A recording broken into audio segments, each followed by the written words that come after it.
aviez... Mais est-ce qu'au-delà de la Côte d'Ivoire, nos nations peuvent comprendre ça? Si vous aviez un message à l'endroit de Guillaume Soro, que lui diriez-vous?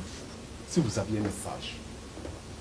Au regard de ce que vous dites. Mais si j'ai un Est-ce que vous prenez la paix? Si j'ai un message pour Guillaume Soro, ce n'est pas dans une chaîne de télévision que je dirai ce message à Guillaume Soro. Puisque vous dites que c'est mon frère.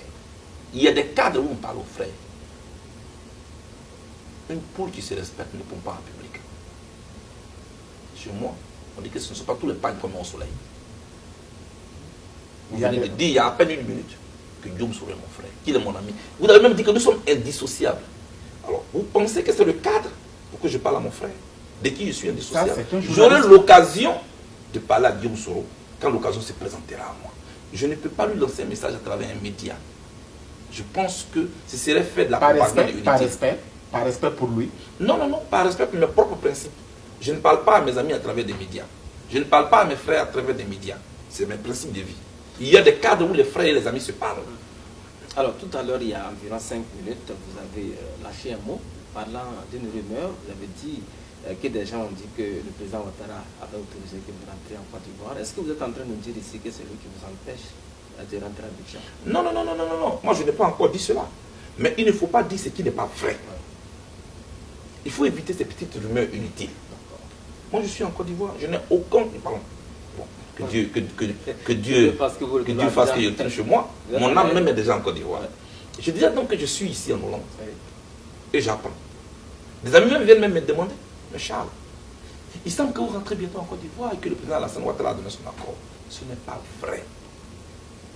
Je le dis, ce n'est pas vrai. Ma question, si c'était vrai, moi je n'ai pas l'habitude de me cacher. J'ai exprimé ouvertement mon désir de rentrer chez moi. Entre mon désir et la réalité, il y a un hiatus. Si un jour l'occasion m'est offerte de rentrer chez moi, mais je rentrerai chez moi. Mais pour le moment, je n'ai aucun contact avec le gouvernement ivoirien. Et je n'ai jamais eu cet accord. Parce que si cet accord avait été donné par le président Ouattara, le premier à être informé, ce serait d'abord moi-même le concerné. Je ne sais pas si c'est les réseaux sociaux qui sont informés avant moi. Et ça fait des mois que ce petit document-là circule sur les réseaux. Je ne sais pas c'est pour quel objectif. Mais ce n'est pas vrai. Il faut que les gens arrêtent de jouer avec la vie des gens. Alors ma question est simple. Est-ce que c'est l'accord du président Ouattara qui compte ou alors c'est la CPI qui doit décider si vous rentrez à Abidjan? Mais mon pays peut me réclamer aussi. Vous parlez d'accord. C'est comme si le président Ouattara s'était opposé à votre retour à Abidjan. Ça, ce sont des sujets d'État. Vous savez, qu'on n'est pas obligé de débattre sur ces sujets, sur ces plateaux. La vie d'une nation, elle est complexe. Moi, je n'ai plus 30 ans. Il y a des années en arrière, je vous aurais répondu tout à l'heure. Mais, je vous le dis, sachons raison garder. Moi, je ne suis pas de ceux qui accusent toujours les autres d'être à la base de leur malheur. C'est vrai que le président Alassane Ouattara est un adversaire politique à moi. Je ne partage pas sa vision de la société. Je ne partage pas sa gouvernance. C'est un fait. C'est un adversaire politique à moi. Je ne le considère pas comme un ennemi. J'ai même dit, je veux parler avec lui. Et sur ce plateau, je réitère encore ma proposition de parler avec le chef d'État ivoirien. C'est un fait que je suis un acteur politique. Je ne demande pas de venir boire un thé avec moi. Nous allons parler de la Côte d'Ivoire. De telle qu'elle est aujourd'hui et de la Côte d'Ivoire de demain. Il y a un temps pour se battre et il y a un temps pour faire la paix. Il y a un temps pour se battre et il y a un temps pour faire la paix. Il y a des Ivoiriens qui peuvent être nombreux ou pas, mais qui se reconnaissent en Charles Blé Goudé. Ils font partie des Ivoiriens dont il est le chef de l'État. Il est bon que cela soit sûr. Quand je dis encore que je veux parler à Alassane Ouattara, il y en a qui vont s'irriter, mais pourquoi il veut parler avec lui? C'est sa signature qui engage la vie de mon pays. C'est avec lui que je veux parler. Je ne le dis pas parce que parler avec lui ne veut pas dire que je vais rentrer en Côte d'Ivoire demain. Que je sois à l'extérieur, mais en Côte d'Ivoire, j'y ai des partisans, j'y ai des parents qui vivent là-bas. Et sa signature impacte la vie de ceux-là. Je veux parler avec lui. Je veux parler avec lui de la commission électorale indépendante. Je veux parler avec lui du découpage électoral. Je veux parler avec lui de la justice ivoirienne. que tout le monde dénonce aujourd'hui. Est-ce que vous De lui sa avez fait... candidature au nom d'être président et d'être pour la présidentielle de 2020, parce qu'il y a une certaine ambiguïté également. Ça n'engage que lui. Depuis la création du Ça n'engage que lui. Oui. Alassane Ouattara nous a dit. Mais quelle est votre lecture? Il nous a dit qu'il est un homme de principes, Absolument. qu'il est un homme de valeurs. Oui. Et je pense que nous l'observons. Et moi, je n'aime pas imposer mon agenda personnel aux autorités. Il faut laisser les gens, eux-mêmes, en âme et conscience, donner une trajectoire à leur vie. Chacun fait ce qui lui semble bon. Ensuite, la vie se charge de le sanctionner ou de le récompenser. Mais est-ce que c'est Il bon faut pour laisser la tout cela. stabilité politique de la Côte d'Ivoire, un éventuel troisième mandat ou troisième candidature du président Ouattara? Je ne parle C'est un homme pas en politique. termes d'individu. Je le dis toujours. Oui. Au-delà de la personne du président Alassane Ouattara, parlons de l'Afrique et de ses dirigeants. C'est tripatouage politique. C'est tripatouage de nos constitutions. Qu'on change comme on change sa chemise tous les matins. C'est le troisième mandat. Vous savez, la dernière fois Oui. que les Français ont touché à leur constitution. Mais regardez. Et pourtant, les présidents passent. Pour convaincre, pour pouvoir être au pouvoir, pour pouvoir se faire aimer par un peuple, ce n'est pas par le tripatouage de l'élection ou des constitutions. Respectons nos lois fondamentales. Au-delà du président Ouattara, moi je pense qu'il faut que l'alternance fasse partie désormais de la culture des Africains. Si on sait que nous venons au pouvoir pour une période bien limitée et qu'après on devient citoyen lambda, on respectera pendant qu'on est au pouvoir la vie du citoyen lambda. Mais il faut éviter de tripatouer les constitutions juste parce que on veut se maintenir au pouvoir avec la formule à laquelle on est désormais habitué du genre c'est le peuple qui le demande, c'est le peuple qui le demande. Vous avez rencontré le peuple où il vous a demandé cela. Ne vous substituez pas au peuple, cher président africain. Acceptez que Barack Obama a dirigé les États-Unis d'Amérique, il est parti. Et un autre président est au pouvoir. Et Barack Obama se porte bien. Le président François Hollande a dirigé la France, il est parti. Et la France est dirigée aujourd'hui par le président Emmanuel Macron. Et la France se porte bien. Mais je dis, pourquoi cela n'est pas possible en Afrique? Qu'il y ait une passation. L'Afrique a un problème. Un problème de transmission. Un problème de passation. Parce que des individus se confondent avec le pouvoir. Voilà ce que je voulais dire. Et je vous le dis, je vous en prie. Je ne veux pas réduire le problème à un problème d'Alassane Ouattara. Cela aurait-il été différent si c'était un autre président? Alors, la différence entre les différentes classes politiques en Afrique est-elle des degrés ou des natures? La question est posée. Il faut y réfléchir. D'accord, on va parler un peu de la politique, hein, toujours en Côte d'Ivoire. Vous savez que votre pays ira aux élections en 2020. Il y a un débat en ce moment sur la composition et la crédibilité de la commission électorale. Quelle est votre position là-dessus? Je suis opposé à la prise en otage de la commission électorale par les partis politiques, qu'ils soient de l'opposition ou au pouvoir.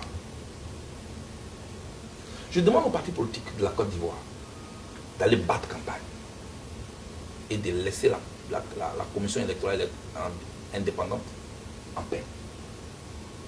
Ce n'est pas en étant surreprésenté dans une commission qu'on se fera élire par le peuple. Malheureusement, c'est le cas. Que ce soit les partis au pouvoir ou les partis de l'opposition. Quand on est dans l'opposition, alors on va crier partout qu'on veut une commission électorale indépendante. Une fois au pouvoir, on veut s'accaparer cette commission. Mais parce qu'on n'a pas confiance en soi. Parce qu'on n'a pas confiance dans son projet de société. Ma proposition est ceci. Il faut laisser la commission électorale indépendante à des techniciens. C'est-à-dire C'est-à-dire des gens qui ne sont pas politiquement colorés. la société civile. Non, malheureusement, nos sociétés civiles aujourd'hui sont des hommes politiques déguisés. Ce sont des loups en peau d'agneau. Oui. Qui proposez-vous alors? Mais je propose un homme d'une intégrité. On va me dire qu'en Côte d'Ivoire, on n'en trouve pas aujourd'hui, mais c'est grave. Si dans une société, on n'a pas aujourd'hui des hommes intègres. M. Honoré Dié, que nous avons connu en 2000, sous un régime militaire qu'il a opprimé, mais il a tout fait pour donner aux Ivoiriens leur vote à la survie.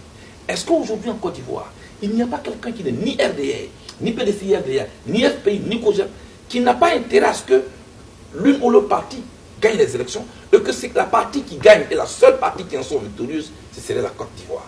Ça, c'est un. En ce qui concerne l'homme, des critères d'abord qu'on fixe, le profil qu'on fixe, avant de chercher l'individu qui puisse répondre à ces critères, à ce profil. Au lieu de chercher les individus, avant de venir poser le profil et les critères. Moi, je pense que le problème que nous avons, que tous les partis politiques veulent prendre la commission électorale en otage. C'est cela qu'il faut éviter. Deuxièmement, les règles de fonctionnement au sein de la commission elle-même. Il faut les proposer. Moi, par exemple, je propose la vidéo. La vidéo? Oui. Que tous les PV qui viennent ne sont pas seulement écrits, mais que dans une vidéo, les représentants des différents partis politiques la filment, reconnaissent le résultat qui va maintenant partir et le disent. Et cette vidéo-là est un support qu'on envoie aux différentes étapes de la chaîne. Et ainsi donc, on est tranquille. Ça veut dire qu'on ne se fait pas confiance jusqu'à ce point en Côte d'Ivoire? Mais c'est pas souvent en Côte d'Ivoire, il y a un problème. Vous savez très bien qu'on ne se fait pas confiance. Pour vous, pour moi, il faut y introduire la vidéo. Il faut y introduire la vidéo comme PV, comme résultat. Nous sommes, je prends un exemple, à Korobo, dans un bureau de vote.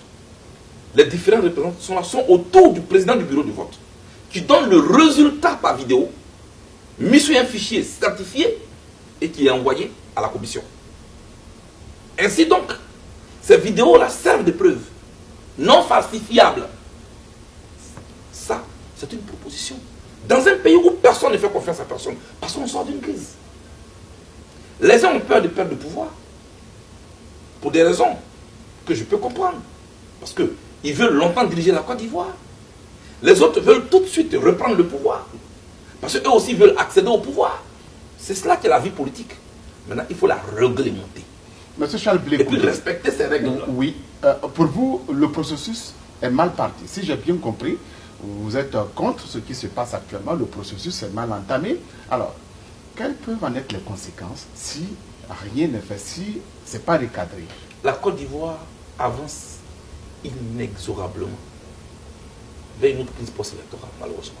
Ah bon? Ah oui. La tension monte. Personne ne se fait confiance.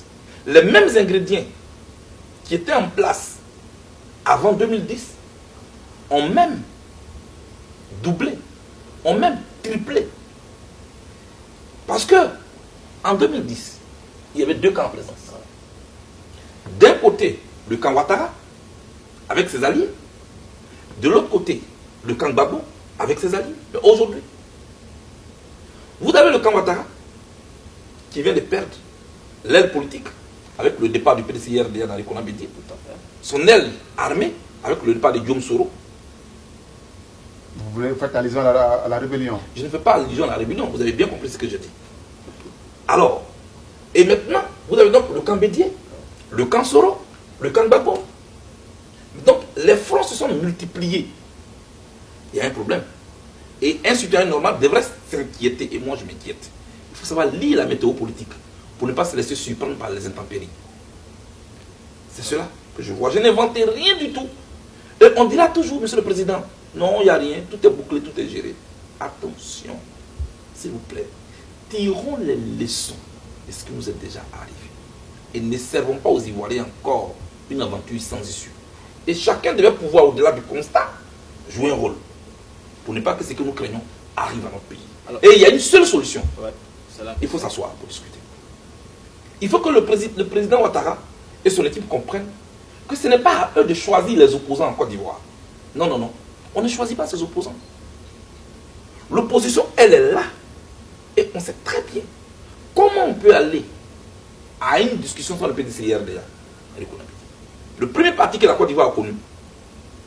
Et on dit on a discuté à l'opposition. Est-ce que c'est vrai? Deuxièmement, qu'on aime Laurent Gbagbo ou qu'on ne l'aime pas, aujourd'hui, il y a une bonne majorité des Ivoiriens qui se réclament de lui. C'est un fait. Ce n'est pas un commentaire. Et même vous? J'en arrive. Comment donc on peut l'exclure de telles discussions? J'aurais été le président Ouattara, j'aurais demandé au président Gbagbo, envoyez-moi des émissaires, je vais discuter avec eux de la nation. Quand la nation brûle, le président de la République française reçoit le Marine Le Pen, reçoit toute son opposition. Même Marine Le Pen, que les Français disent tout ce que vous savez, mais elle est reçue à l'Élysée pour que le chef d'État recueille ses propositions. C'est le regard du voisin qui vous permet de savoir qu'il y a une tache sur votre chemise. Mieux, tant que le crapaud n'est pas tombé dans l'eau chaude, il ne sait pas qu'il y a deux sortes d'eau. Alors, je pense que les Ivoiriens ont déjà expérimenté les muscles qu'on bande. Et le résultat, il est connu malheureusement, il est triste. Il serait bien, à mon avis, que, au vu de ce constat triste, nous puissions nous asseoir, inventorier les problèmes qui sont là, courageusement y apporter des solutions. Si, Nous en sentirons forts. Et c'est même à l'actif du président Ouattara, à mon avis. si rien n'est fait, peut-être que ce que vous vivez aujourd'hui, d'autres vont subir le même sort demain. C'est-à-dire, C'est-à-dire que quelqu'un du camp Ouattara, même Alassane, peut se retrouver, pourquoi pas, à la haie, on n'en sait jamais. c'est pas mon souhait. Ah d'accord. Moi, je souhaite qu'on fasse en sorte que plus aucun Ivoirien n'arrive ici à la haie.